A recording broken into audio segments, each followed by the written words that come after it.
marcamos dos objetivos.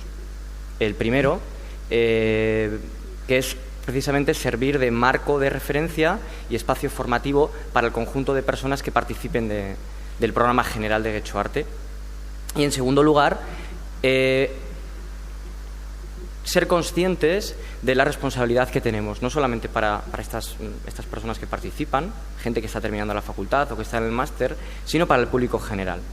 De alguna forma, GetxoArte es un canal de mediación entre las prácticas contemporáneas, entre lo que se está haciendo a nivel teórico, académico, en la facultad, gente que está empezando, y el público que no tiene por qué haber visto nunca arte contemporáneo, ¿vale?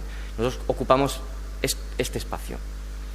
De tal manera que somos conscientes de que nos tenemos que dirigir a un público general, no especialista, y que además tenemos la función pública de mediar con esos muchos públicos diferentes que van a ver nuestras propuestas, lo que nosotros la pregunta que les estamos lanzando.